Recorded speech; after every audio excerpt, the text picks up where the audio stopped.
গড় আর মধ্যমাটা পড়িয়েছিলাম, ওজাইটা করাবো না, ওজাইটা লেখচিত্রের মাধ্যমে করতে হবে, ওটা পরে পড়িয়ে দেবো। তাহলে সংখ্যা গুরুমান যেটা মোটের চ্যাপ্টার আছে ওটা শুরু করছি।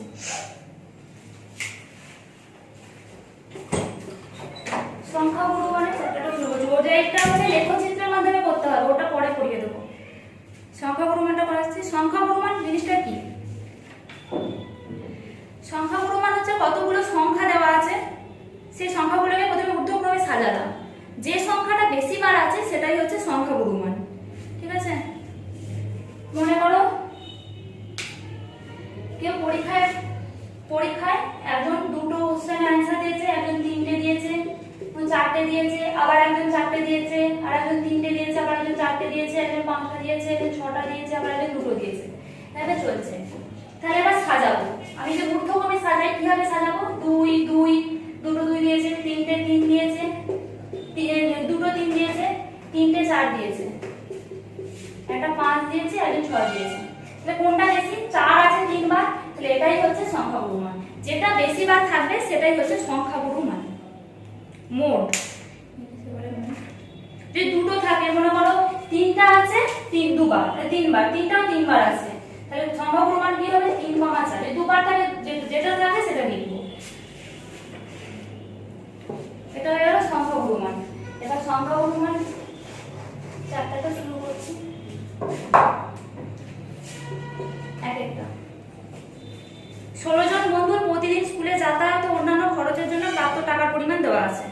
ঠিক আছে, আমি এবার সংখ্যা গুরুমান নির্ণয় করতে হবে। এবার আমি যেমন লিখি যে প্রাপ্ত টাকার পরিমাণ ঊর্ধ্বক্রমে সাজিয়ে পাই, প্রাপ্ত টাকার পরিমাণ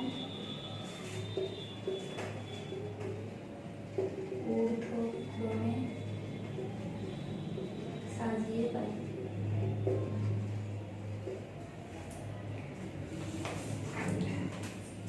দেখি কি আছে, প্রথমে কি আছে? 10 আছে, 10 লিখলাম। 11 আছে, 11 লিখলাম। তারপর কি আছে? 11 পর 15 আছে, 15 কবার আছে? 4 বার 15 আছে, 1 2 3 4 হলো। তারপর 16 কবার আছে? দেখো 16 আছে 3 বার। 17 কতবার আছে? 4 বার।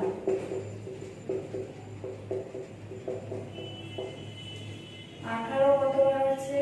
2 বার। 19 আছে 1 বার।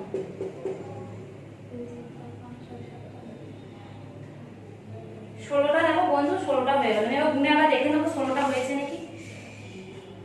16টাই হয়েছে। তাহলে বলি সংখ্যা গুরুমান। সংখ্যা গুরুমান কি মানে কোনটা বেশি বার আছে? 15টা আছে 4 বার, আবার 17টাও আছে 4 বার। ঠিক আছে, তাহলে সংখ্যা গুরুমান কত? 15 টাকা ও 17 টাকা। যেটা বেশি সেটাই, যদি একটা একটা দুটোই যদি সমান তাহলে দুটোই লিখতে হবে।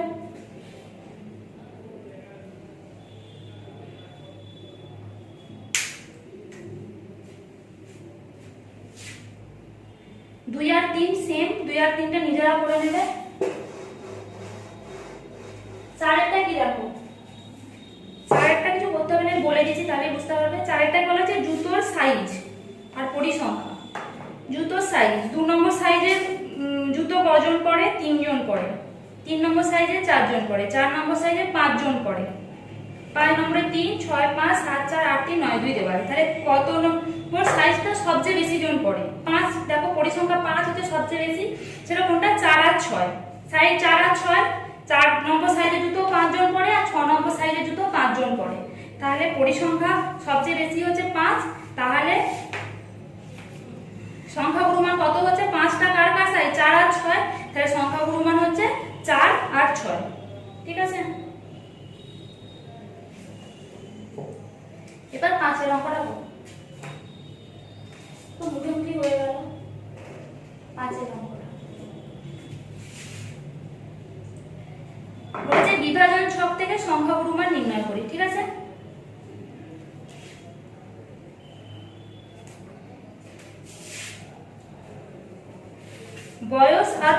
পরীক্ষার্থীর সংখ্যা দেওয়া আছে, বয়স আর পরীক্ষার্থীর সংখ্যা। ঠিক আছে,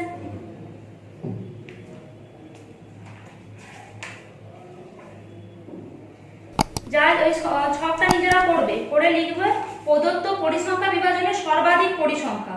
সর্বাধিক পরিসংখ্যা কার আছে দেখো, পরীক্ষার্থীর সংখ্যা কার আছে 45, 75, 38। আমি লিখে দিই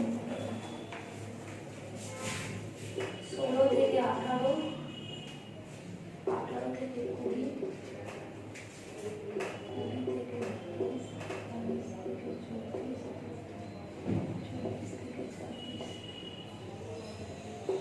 45, 75, 38, 22, 20।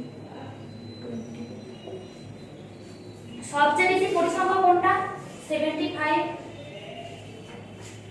ঠিক আছে, আমাকে এবার সংখ্যাগুরু মান নির্ণয় করতে হবে। সংখ্যাগুরু মান কোনটা?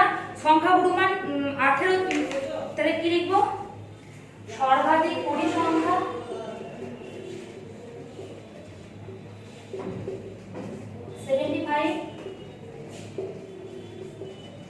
সর্বাধিক পরিসংখ্যান হচ্ছে 75। তাহলে সংখ্যাগুরু মানের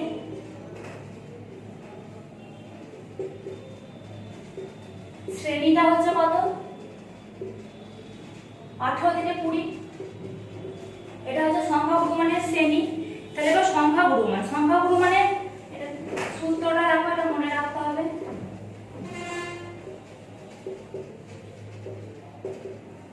আগে সূত্রটা লিখে দিচ্ছি, তারপর কি কি কোনটা সেটা বলে দিচ্ছি। L plus f1 minus f0 by 2f1 minus f0 minus f2 into h।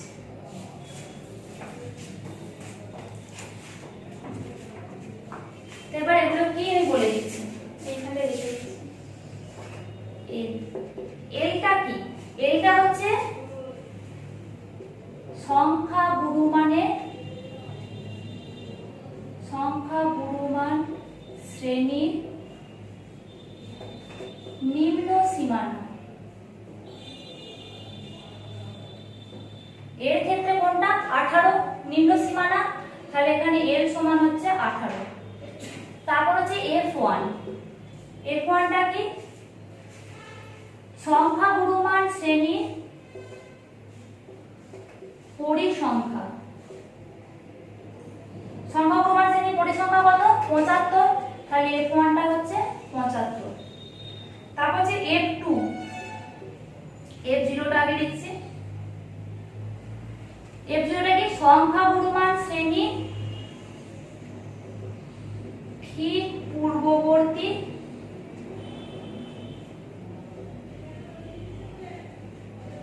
শ্রেণীর পরিসংখ্যা।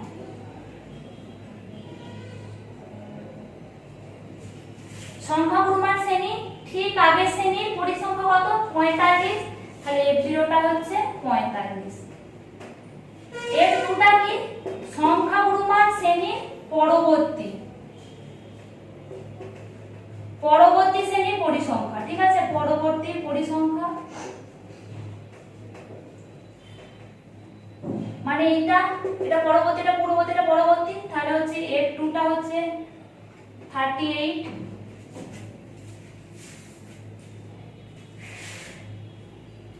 আর কি বাকি রইল? h। hটা হচ্ছে জানি শ্রেণী দৈর্ঘ্য, hটা প্রত্যেকটাতেই আছে। সংখ্যাগুরু মান শ্রেণী দৈর্ঘ্য। এখানে শ্রেণী দৈর্ঘ্য কত? 20 থেকে 2। hটা হচ্ছে 2।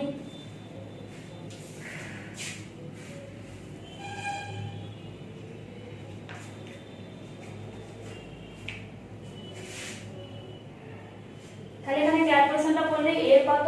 18 প্লাস f1 মানে 75, f0 মানে কত? 45। 2f1 minus f0 minus f2 into 2। এটা ক্যালকুলেশন করতে হবে।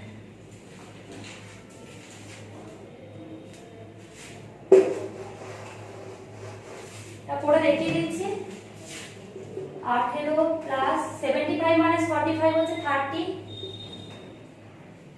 এটা কত হচ্ছে? 75 ইন্টু 2 হচ্ছে 150 মাইনাস 45 মাইনাস 30 মাইনাস 45 মানে হচ্ছে 105 105 থেকে আবার 38 বিয়োগ দিলে 67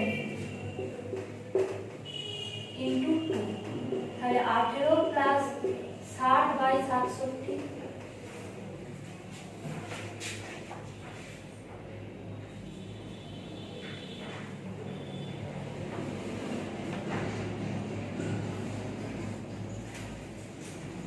67 বাই 60 করলে কত হচ্ছে দশমিক হয় 0 9 সাথে 63 3 হাতে 6 9 6 0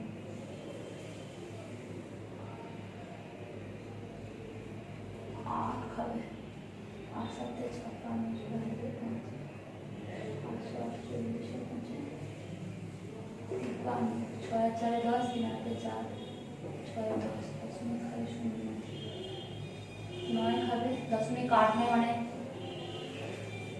করে যাচ্ছে তার মানে হচ্ছে 18 প্লাস 0.89 0.89 প্রায় তাহলে 0.89 9 একটা বেশি থাকলে কি হয় 18 প্লাস 0.9 প্রায় তাহলে 18.9 প্রায় হয়ে গেল না